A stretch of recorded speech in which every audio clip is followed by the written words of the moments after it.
안녕하세요. 오늘 저희가 함께 살펴볼 자료는요. 최근 IPO 이후에 주가가 무려 500%나 치솟으면서 시장을 정말 뜨겁게 달군 서클, 그리고 스테이블 코인에 대한 분석가들의 보고서와 인터뷰입니다. 네, 맞아요. 서클의 이 폭발적인 상승세, 이게 과연 뭐랄까 디지털 달러 시대의 시작일까요? 아니면 좀 위험한 과대평가일까요? 그렇죠. 그게 핵심 질문이죠. 오늘 그래서 분석가들의 상반된 시각을 통해서 당신이 꼭 알아야 할 핵심만 빠르게 파헤쳐 보겠습니다. 자, 바로 시작하죠. 네, 시점이 참 절묘합니다. 서클이 IPO도 성공적으로 했고 또 마침 스테이블 코인 규제의 큰 틀이 될 수 있는 지니어스 액트, 이게 상원을 통과했잖아요. 아, 네네. 그리고 디지털 달러 자체에 대한 관심도 높아진 딱 그런 상황이에요. 음, 근데 정말 흥미로운 건 이 뜨거운 분위기 속에서도 분석가들 의견이 서클 가치를 두고 정말 극명하게 갈린다는 점이에요. 그렇군요. 네, 이 부분을 좀 집중적으로 들여다보면 전체 그림을 이해하는 데 도움이 될 겁니다. 와, 아니 4주 만에 500% 상승이라뇨? 솔직히 좀 믿기 어려운 수치인데요. 그렇죠. 대단했죠. 근데 이런 분위기에서 오펜하이머의 오웬 라우 분석가는 꽤 신중한 그 시장 수익률, 그러니까 중립 의견을 냈어요. 네, 퍼펌 등급이죠. 장기 전망은 좋다면서도 왜 지금은 좀 한 발 물러서서 보라고 하는 걸까요? 오펜하이머가 보는 핵심은 속도예요, 속도. 속도요? 네, IPO 공모가가 31달러였는데 이게 단기간에 180달러를 훅 넘어선 건 전례를 찾기 힘든 급등세라는 거죠. 아, 너무 빨리 올랐다. 그렇죠. 그래서 현재 주가에는 단기적인 기대감, 특히 그 8월까지 트럼프 대통령이 지니어스 액트에 서명할 거라는 예상이 상당히 이미 반영돼 있다, 이렇게 보는 겁니다. 선반영. 네, 그래서 만약 실제로 서명을 하면 오히려 소문에 사서 뉴스에 파는 그런 흐름이 나올 수도 있다, 이런 경고고요. 아, 그럴 수 있겠네요. 게다가 그 서클이 코인베이스랑 수익을 절반씩 나눈다는 사실, 이것도 최근에 알려지면서 투자자들이 잠시 숨고르기를 할 수 있는 요인으로 보고요. 네, 그러니까 좀 더 나은 매수 타이밍이 올 수 있다, 이렇게 판단하는 거죠. 정말 신중한 접근이네요. 그런데 완전 반대로 번스타인의 고탐 추가니 분석가는 목표 주가를 230달러, 지금보다 50달러나 높게 잡고 이건 반드시 보유해야 한다, 이렇게 아주 강하게 외치고 있어요. 네, 맞아요. 아웃퍼폼이죠. 이 극단적인 낙관론은 그럼 어디서 나오는 건가요? 번스타인은 스테이블 코인을 보는 관점 자체가 좀 다릅니다.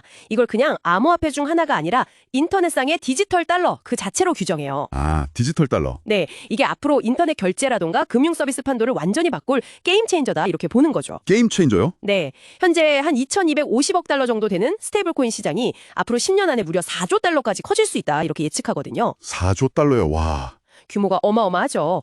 만약 지니어스 액트가 통과되면 서클은 가장 큰 규제를 준수하는 스테이블 코인 발행사가 되니까 강력한 규제 해자를 갖게 될 거라는 전망이고요. 규제 해자. 그렇죠. 이미 확보한 610억 달러 유동성은 또 신규 경쟁사들이 따라오기 힘든 엄청난 진입 장벽이 되고요. 그래서 이 거대한 시장의 잠재력에 투자할 수 있는 거의 유일한 방법이 바로 서클이다, 이렇게 보는 겁니다. 4조 달러 시장이라. 와. 두 분석가 모두 시장 잠재력이 엄청나다는 데는 뭐 동의하는 것 같네요. 오펜하이머는 그럼 시장 규모를 어느 정도로 보나요? 번스타인보다는 좀 작게 보겠죠? 네, 오펜하이머는 조금 더 보수적이긴 한데 그래도 여전히 큽니다. 2035년까지 전 세계 스테이블 코인 시가총액이 한 1조 6천억 달러 정도 될 걸로 보고요. 1조 6천억 달러. 네. 그리고 거기에 더해서 소비자 결제나 자본시장, 또 뭐 AI 에이전트 결제, 이런 추가 영역에서 2조 1천억 달러의 기회가 더 있다고 분석해요. 와, 그것도 합치면 엄청나네요. 그렇죠. 번스타인보다는 작지만 뭐 여전히 상상하기 힘든 규모죠. 그렇군요. 그럼 소클은 구체적으로 어떻게 돈을 버는 건가요? 그 구조가 궁금한데요. 혹시 예전에 그 자산 가치가 액면가 밑으로 떨어졌던 머니마켓 펀드, MMF 사태 같은 그런 위험은 없을까요? 아, 그거 좋은 질문입니다. 바로 그 점 때문에 지니어스 액트가 중요한 거예요. 아하. 이 법안은 스테이블 코인이 항상 달러랑 1대1 가치를 유지하도록 하고 그 준비금을 은행 예금이나 뭐 환매조건부 채권, 레포, 미국 국채처럼 아주 안전하고 유동성 높은 자산으로만 100% 보유하도록 강제하거든요. 100%요? 네, 100%. 그래서 이론적으로는 과거 MMF처럼 달러 가치 하회, 영어로 브레이킹 드 벅이라고 하죠. 그런 위험은 거의 없다고 봐야 합니다. 안전장치가 마련되는 거군요. 결제 네트워크 수수료 같은 새로운 수익 모델도 추가할 계획이고요. 네. 그리고 무엇보다 스테이블 코인 자체 사용량이나 거래량이 폭발적으로 늘어나면 금리 인하 효과를 상쇄하고도 남을 거다. 이게 핵심 전망입니다. 아마존이나 월마트 같은 아주 큰 기업들도 자체 스테이블 코인 만든다는 얘기가 있던데요. 이런 공룡들이 나오면 서클한테는 좀 큰 위협이 되지 않을까요? 오펜하이머는 거기에 대해서 좀 흥미로운 비유를 하는데요. 비유요? 네, 이걸 백화점 자체 브랜드 카드하고 비자나 마스터카드 같은 범용 카드 관계로 봐요. 아, 그러니까 아마존 코인은 아마존 생태계 안에서 주로 쓰이는 뭐랄까 자체 브랜드 코인이 될 가능성이 높고 서클의 USDC 같은 코인은 어디서나 통용되는 범용 코인이라는 거죠. 용도가 다르다. 그렇죠. 그래서 서로 영역이 크게 겹치지 않고 공존할 가능성이 높다, 이렇게 분석합니다. 최근 로이터 보도를 보니까 서클이 미국 연방정부로 정부로부터 국가 신탁은행, 내셔널 트러스트 뱅크 인가를 받으려고 한다던데요. 이건 또 어떤 전략적인 의미가 있을까요? 네, 이것도 상당히 중요한 움직임인데요. 오펜하이머 분석에 따르면 이게 서클한테 두 가지 큰 날개를 달아줄 수 있어요. 두 가지요? 첫째는 다른 디지털 자산들의 수탁 업무, 그러니까 보관해주고 관리해주는 업무를 할 수 있게 돼서 새로운 사업 기회가 열리는 거고요. 아, 수탁기관. 둘째는 이게 더 중요할 수 있는데 자체 스테이블 코인인 USDC의 준비금을 직접 관리하고 감독할 수 있게 된다는 점입니다. 아, 직접요. 네, 외부 은행에 의존하지 않고요. 그럼 운영 효율성이나 통제력을 극대화할 수 있겠죠. 말 그대로 자신의 운명을 스스로 결정하려는 그런 중요한 발걸음으로 볼 수 있습니다. 자, 그럼 오늘 이야기 한번 정리해보죠.